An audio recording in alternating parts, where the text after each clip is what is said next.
I saw the text on my boss's phone. Can't wait to see you tonight. And it wasn't meant for me. I walked into the office kitchen at 7:03 a.m., coffee mug in hand, trying to shake off the lingering ache from last night's dream. It had been the same nightmare for weeks, a shadowy figure slipping through our front door while I was out late, and my wife's laughter echoing down the hallway as she vanished into the darkness. Shaking my head, I filled my cup and turned to leave, only to catch the glint of my boss's phone on the counter, unlocked and unattended. My finger hovered over the screen. I told myself, it's none of your business. But curiosity is a powerful drug. The phone's wallpaper was our company holiday party photo. Me, my wife Qley draped in her silver dress, and Damien, my boss, with his arm around her shoulder. I tapped the green message icon. A recent thread. Hey babe, your voice last night was unbelievable. My heart seized. Meet me at 8 o'clock. No signature, but I knew whose shorthand that was. My blood roared in my ears. I backed away, my coffee spilling a dark stain across the countertop. I stormed into my office, hands trembling. My reflection in the glass partition stared back, pale and furious. I plopped into my chair, phone in hand, and texted Qley, "We need to talk, now." No reply. My fingers hovered over my boss's number, but I didn't dare call him. Instead, I opened my laptop and dialed my brother Jake, voice cracking. "Bro, something's wrong. I need advice." Jake answered on the second ring. "What's up, man?" I swallowed. "I saw a message on Damien's phone. He's hooking up with Qley." Silence. "Are you sure?" "As sure as I've been about anything in my life." "What do I do?" "Calm down. Don't confront anyone yet. Get proof. I'll drive over." I hung up, heart pounding like a jackhammer. I scanned my boss's phone for more clues, photos, timestamps, locations. A video thumbnail showed Qley in the passenger seat of his car, sunlight streaming through the window, her hair tousled. A file labeled 2:15 a.m. on Saturday, my wedding anniversary. I closed the laptop. I couldn't breathe. 4 hours later, Jake pulled into the driveway in his old pickup truck. Rain was beginning to fall, tapping the windshield like whispered secrets. I met him at the door, drenched and desperate. "Show me," he said quietly. I led him to my home office, where Damien's phone lay on the desk. Together we scrolled through messages and media. There were months of flirtatious texts. "Miss you. When are you coming over?" And once, a screenshot of Qley's chat with a friend, bragging about how much fun she had with Damien last weekend. Jake slammed his fist. "This is sick." "I know." My throat tightened. "I still love her. I need to know why." Jake nodded. "Then we get more. Let's set a trap." We planned our move. I'd pretend nothing was wrong, go to work like any other day. Qley would come home after her yoga class at 6 p.m. I'd ask to borrow her phone, an excuse, a company emergency text needing to be sent from her number. She'd hand it over, unaware I'd found a hidden screenshot folder. Meanwhile, Jake would be hiding in the living room, ready to snap photos when Damien's text popped up. At work, I wore a forced smile. Damien greeted me cheerfully, oblivious to the storm inside. "Morning, Tom. Big presentation today. Are you ready?" I nodded, voice flat. "Yeah, let's do this." My coffee tasted like ashes. The day dragged. Every alarm on my phone felt like a drum announcing my humiliation. My mind replayed every moment Qley and I had shared. Our first date at the coffee shop, our cross-country road trip, her laugh when I burnt pancakes on lazy Sundays. All of it now tainted by deceit. At 5:45 p.m., I drove home in silence. The sky was charcoal gray, rain pattering against the windshield. My hands gripped the wheel so hard my knuckles whitened. I braced myself for the confrontation ahead. I eased into the driveway. Jake's headlights were off. He was already inside. My heart hammered. I texted Qley, "Home in 5. Need your phone, please." No reply. I stepped into the foyer, jaw clenched. "Hey, hon." My voice felt foreign. She looked up from her yoga mat in the living room, hair damp, wearing workout leggings and a loose tank top. I grabbed her phone from the coffee table with a casual flick. Thanks. She didn't question it. I wandered into the kitchen, unlocked Phillips with the code, and opened her phone's gallery app. Hidden folder? Not here. I exhaled slowly. Maybe our plan would fail. I tapped messages instead and scrolled to Damien's contact. A new message popped up. At your door. My blood froze. I looked out the window. Headlights carved a path down the street. Damien was coming over. I hit Qley's speed dial for him, then canceled, as her private call alert should appear if he called. Baby, hurry and log out of Instagram. My phone glitched and I needed to send some work stuff. She blinked, preoccupied. Sure. Jake's silhouette flickered in the hallway. He held a camera, pointer light off. I nodded subtly, heart racing. Then it happened. Qley's phone buzzed. She glanced at the screen. Her face drained color. Oh, he's here, she stammered. I stepped back. He? Who? She swallowed, eyes darting. Boss, Damien. He said he needed to drop off some files at my place. My chest tightened. Files? She hesitated. He, wanted to talk, but her voice cracked. Jake cranked on his light, camera clicking softly. Qley glanced at the lens, realization dawning. Tom, what are you? Before she could finish, the doorbell rang. 3 slow chimes echoing. I felt dizzy. I moved toward the door. Qley froze. I opened it. Damien stood in the rain, coat hood up, eyes wide as he took in my glare. Tom, he said, voice tense. You, without thinking, I snapped his hood down. Rain plastered his hair to his forehead. His suit was soaked. A leather bag dangled from his hand. Why did you send that text? I demanded, voice low. He frowned. What text? I shoved Qley's phone toward him. This one. And another. I can't stop thinking about last night. Care to explain? Damien's face paled. He glanced past me at Qley, who stood trembling behind. Tom, it's not what you think. I laughed, hollow. Oh, really? You two or one of you forgot how to lie. Qley stepped forward, voice shaken. Tom, I can explain. Tears welled in her eyes. Damien closed his mouth, stared at the ground. Tom, please, let's talk inside. I stepped aside, letting them in. Jake slipped back toward the living room, camera rolling, but microphone muted. He'd catch everything. Inside, water pooled at our feet. The fluorescent hall light flickered. Qley wiped her tears, voice quivering. I never meant to hurt you. It just happened. I leaned against the wall, arms folded.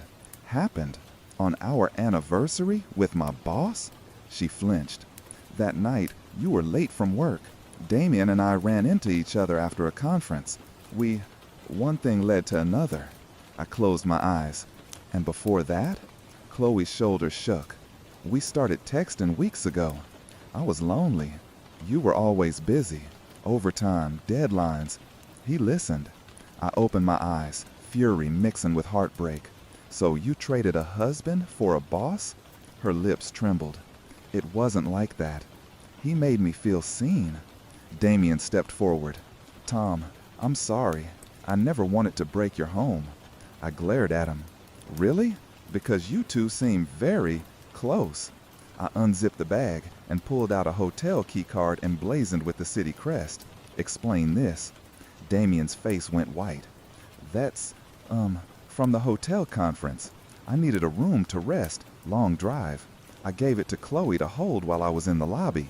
Jake's camera light gleamed through the narrow hallway. I caught a glimpse of the red recording light. And the video on your phone? The one of her laughing in your car at 2:15 a.m.? Qley gasped. Tom, that was a business meeting. He was giving me career advice. We got carried away talking. It got late. I shook my head, tears stinging. Business advice never produces late-night video souvenirs. Damien cleared his throat. I see how it looks, but I swear. I held up a hand. Save it. I glanced at Qley. Do you still love him? She hesitated, voice small. I don't know. My vision blurred. Rage warred with love. I wanted to believe her, to give her the benefit of the doubt.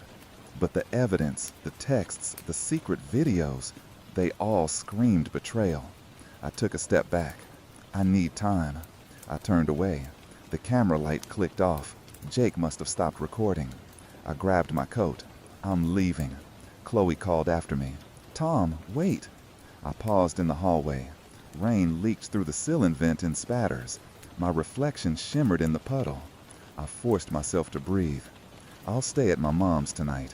I slipped out the door, leaving Qley and Damien staring after me, confusion and guilt etched on their faces.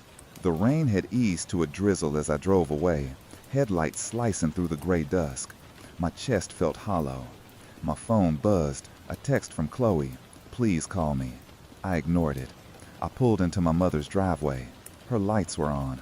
I climbed the porch steps, hands shaking as I knocked. My mother opened the door, arms wide. Tom, what's wrong? I looked at her, voice cracking. I think my world just ended. She ushered me inside. I sank onto the sofa as the kettle boiled. The house smelled of baked apples and cinnamon. Safe. But was I? Mom perched beside me, concern in her eyes. Tell me everything. I took a breath, gathering the shattered pieces of my trust. It's Qley and Damien. And so I began to unravel the night's horrors, spilling the whole story to my mother in whispers that grew louder with each detail. I sat on Mom's couch, the weight of betrayal pressing me into the cushions. My voice trembled as I recounted every text, every secret meeting, every lie that had shattered my marriage. Mom listened, nodding, her eyes pools of compassion. When I finished, she took my hands. You did the right thing by leaving, she said softly. You need space to breathe. I nodded, though my chest still ached. Outside, rain pattered against the window. The next morning, I woke in my childhood room, sunlight filtering through lace curtains. My phone lay silent on the nightstand. No calls, no messages. Relief and panic warred in my mind. I dressed and wandered downstairs to find Mom pouring coffee. I'm going to work, I said, voice hollow. She poured a cup for me. Take your time, she replied gently. You don't have to rush back to them. I nodded, but felt the tug of unfinished business. By midday, I found Damien's office number on my phone. My thumb hovered over the dial. I wasn't sure what to say. Anger, questions, a demand for apologies? Finally, I tapped call and put the phone to my ear. A muffled click. Tom? Damien's voice sounded guarded. Why did you lie? I blurted. Silence. Then, Tom, please meet me. I owe you an explanation. I exhaled. Tomorrow, your office, 3 p.m., and Qley. At 3 p.m. sharp, I stood outside Damien's sleek corner office. The city skyline glinted through floor-to-ceiling windows. Inside, Qley sat on one couch, shoulders hunched, eyes red. Damien stood by the window, hands in his pockets. Tom, Damien began, voice steady. Thank you for coming. I folded my arms. No thanks owed, just tell me the truth. Qley looked at me. I'm sorry, she whispered. Damien cleared his throat. Tom, I never wanted to betray you, but there's more you need to know. He led us to a small conference table. First, the hotel key card. Yes, I stayed in the conference hotel to prepare for a big presentation. I gave Qley the card so she could hold on to it when I went for coffee runs. I swear it never crossed my mind you'd think otherwise. I pressed my palms to the table. Then, explained the video in your car at 2:15 a.m. Qley inhaled. I came to the hotel that night after yoga. I felt anxious, stressed about work and us growing distant. I asked Damien if I could talk. We sat in the lobby, then in his car outside for privacy. We talked, just talked about my frustrations. I was crying. He comforted me. I hugged him, and someone must have recorded it. You hugged him? I echoed. And that's all? Rage flared. Why didn't you tell me? Tears spilled down Qley's cheeks. I was ashamed. I thought if I admitted it, you'd hate me. I panicked. Damien stepped forward.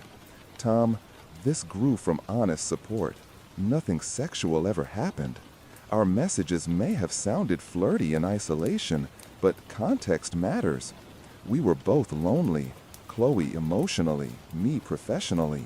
It got misconstrued. I looked from him to Qley. Every sentence felt like treading on thin ice. Qley wiped her nose.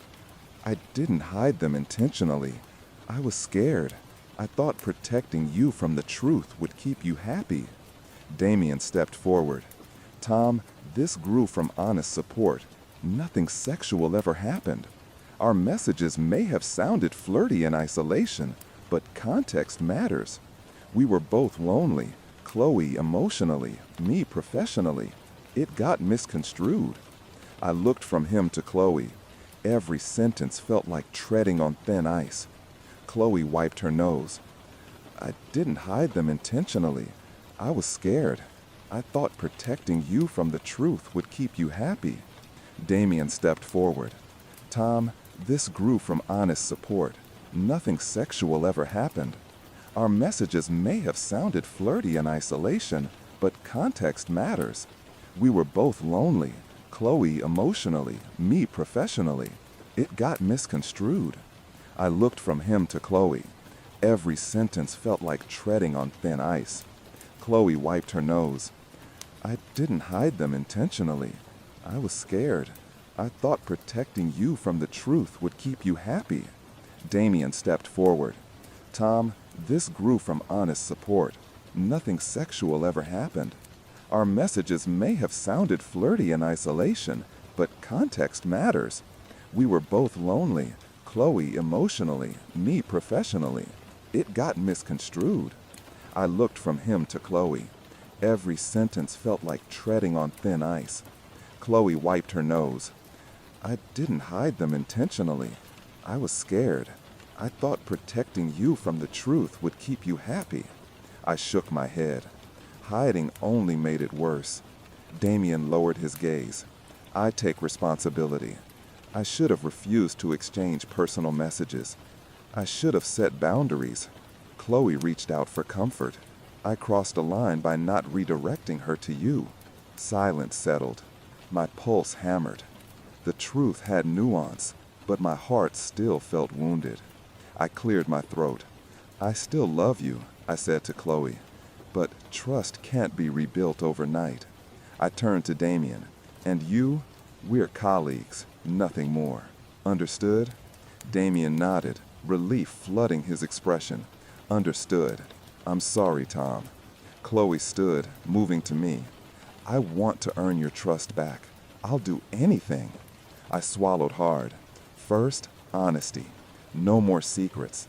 Texts, calls, everything shared. She nodded, tears glinting. Second, counseling. We need to talk with someone. She reached for my hand. Agreed? I took her trembling hand. Agreed. Over the next week, I stayed mostly at Mom's, but visited home to see Qley. We sat on our couch, talking, really talking, for hours. We revisited old photos, laughed and cried over memories. Qley answered every question, no matter how painful. With each answer, the old ache softened. We found a couples therapist who specialized in betrayal trauma. In our first session, Qley and I sat side by side, gripping each other's hands. I described the emptiness I'd felt walking back into an empty house that night, and she spoke of guilt and fear. Together, we mapped out a plan. Open phones, joint calendars, weekly check-ins. 3 months passed. Trust is a fragile thing, and ours wavered like a candle in the wind. There were days I snapped when Qley answered her phone, and days she flinched when I walked by. But we kept going. We learned to ask for reassurance instead of lashing out. We rebuilt our friendship before rebuilding our romance. One evening, Qley cooked spaghetti, my favorite, and set the table with candles. Soft music played. I looked at her across the table, hair in a loose bun, face alight with gentle hope. Thank you for cooking, I said, lifting my glass. She smiled, eyes bright. Thank you for being here. She took a breath. I love you, Tom. I reached across the table and held her hand. My heart tightened with gratitude. I love you too. A month later, I ran into Damien at a work event. We shook hands firmly. Good to see you, I said, surprising myself with my calm tone. You too, he replied. Thanks for handling everything like a professional. I nodded. We all make mistakes. Just keep it professional. He smiled. Absolutely. And I'm glad you and Qley are working through things. I realized I meant it. There was no lingering resentment, only respect for a man who'd admitted his faults. Life didn't magically return to how it was before. Our marriage bore scars, faint lines like cracks in porcelain that, once mended, become part of the piece's history. But we discovered a deeper connection in repairing those cracks. Each conversation, each check-in, each apology stitched us closer. On our first anniversary after the incident, Qley surprised me. She'd arranged a scavenger hunt through our old haunts. The final clue led me back home, where she had strung fairy lights and laid out a scrapbook of our journey. Photos of early dates, ticket stubs, little notes we'd written over the years. And finally, the page titled Our Second Chance, decorated with daisies. Tears stunned my eyes as I flipped to that page.